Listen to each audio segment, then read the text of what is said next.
Kung iniisip mong bagong reband si Ma'am Shi, pues nagkakamali po kayo sa inaakala nyo. Bali nagpa-hair colorant plus miracle treatment nga lang po pala yung client natin ngayon. Pero kung mapapansin nyo, mukha po siyang ni-reband. Or parang mas maganda pa nga yung hair niya sa mga bagong reband. Kaya naman kung mapapansin nyo yung hair niya, naging soft, shiny, silky, bouncy, and straight. Yan nga po pala yung client natin ngayon. Yan nga po pala si Mami Winnie. Dahil nga daw madalas niya kami nakikita yung mga sample hair creation namin. Kaya naman nagdesisyon na lang siya na sa amin siya magpagawa. Sabi ko nga sa kanya, nung pagdating niya, check ko muna yung hair status niya. Sabi niya sa akin, madami na daw siyang white hair, kaya ipapadark color niya daw yung hair niya. Sabi niya medyo nag-dry na daw yung hair niya, kaya ipapatreatment niya na rin. Mapapansin nyo, ayan po yung hair status ni Ma'am Shi. Medyo wavy lang naman yung hair niya, and the rest, mukha naman maganda yung hair strand niya. Hindi ko na nga din pala dito napakita kung paano ko siya hair coloran. Sa mahalaga naman dito, kung paano ko siya inapplyan ng miracle treatment. Nung matapos ko nga i-hair colorant si Ma'am Shi, nagdiretso na kami sa pag-a-apply ng miracle treatment. Sa pag-a-apply nga po pala ng miracle treatment, mas maganda kung gagamitin nyo po siya sa open space or sa open area. Bawal nga po pala siya gamitin sa closed door or sa indoor. Mas maganda sa open area or sa open space dahil medyo may katapangan po yung gamot. Make sure lang din po pag mag-a-apply po tayo ng miracle treatment ay may nakatapat ding electric fan kay client. At syempre kailangan din po naka-hand gloves din tayo dyan the moment na gagamitin or mag-a-apply po tayo ng miracle treatment. Mas maganda din kung section by section kayo mag-apply ng gamot. Kaya naman right after ko siyang lagyan ng miracle treatment, nagpa-eyelash naman sa akin si Mami at nagpalagay siya ng kilay for 1 week. Nga po pala, regular client na din po namin to si Ma'am Shi. Mahilig talaga siya magpa-ayos or magpa-fresh the moment na may uuwian siya. Or kung pupunta siya ng probinsya. Kaya naman after ko siyang i-eyelash, ito na yung naging resulta. Kinilayan ko na din po siya. Good for 1 week po yan. Routine po pala yan at binubura din po yan. Nga po pala, ang pagbababad nga po pala ng miracle treatment ay usually 30 minutes up to 1 hour. After 30 minutes to 1 hour, hindi po siya babanlawan. Diretso po tayo sa pag-blow dry. So maganda nga din po pala, the moment na mag-blow dry tayo ng hair sa open space or sa open area pa rin po tayo. Naman after natin i-blow dry si client, ito na yung naging resulta ng kanyang hair. Lumulas at lumambot na nga po pala yung hair ng client natin, kaya nagdiretso na ako sa pag-hair iron.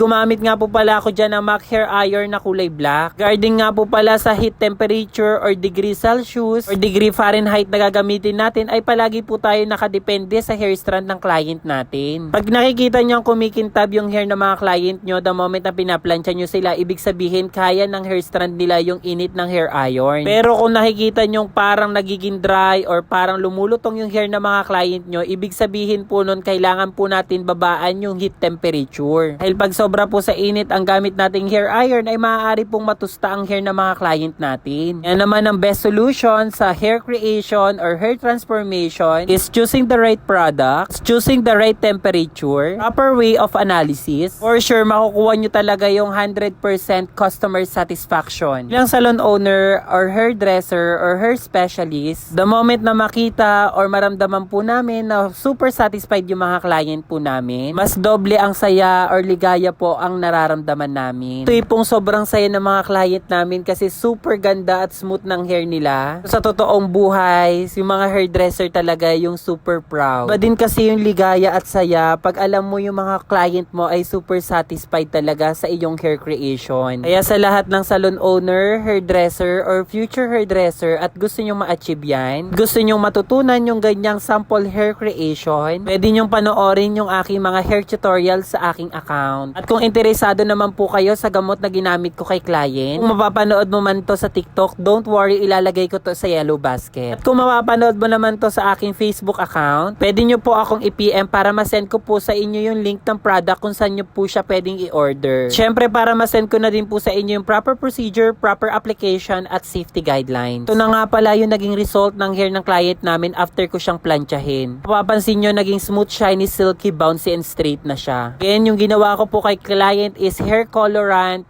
plus miracle treatment lang po yan. Ulit ko mga B, hair colorant plus miracle treatment, hindi po namin siya ni-reband. Kaya sa lahat na nagtatanong kung ilang percent ang merong straightening power or straightening effect si miracle treatment, meron po siyang 90 to 95% straightening effect. Even banlawan or liguan po yung hair ni client natin ay maganda pa rin po ang magiging resulta. So again, maganda pong gamitin si miracle treatment para sa mga client na ayaw magpa-reband at gusto lang ay natural straight. Mga client na sunugan ng buhok, bleach hair, dry hair, or colored hair ay perfect na perfect ito para sa inyo. Kaya naman nung matapos namin si client, hinatid ko na din siya sa aming labasan. Ang kita nyo naman, gabing-gabi na yan pero napaka-shiny pa rin ang hair ni client. Yung tipong walang araw pero makinang yung buhok ni client habang naglalakad pa uwi. Kaya naman sa lahat ng interesado na magpagawa sa amin, hindi po kayo mag-chat sa mismong aming page, Clinic Happy Salon Mariveles, Bataan. Mga nagtatanong kung saan po kami matatagpuan, dito po kami sa Banaba Street, Balon Anito, Mariveles, Bataan. Kaya naman kung napapanood mo to, hulaan mo naman kung anong date ko ginawa si Ma'am Shi. Ang clue, month of September ko siya ginawa, hulaan mo na lang kung anong date. Dahil pag tumama ka, ipipm kita at magsesend ako sa'yo ng cash. Syempre, wag mo na rin akong kalimutan i-follow at i-share mo na din yung video to the moment na mag-entry ka ng sagot mo sa comment section. Thank you so much for watching!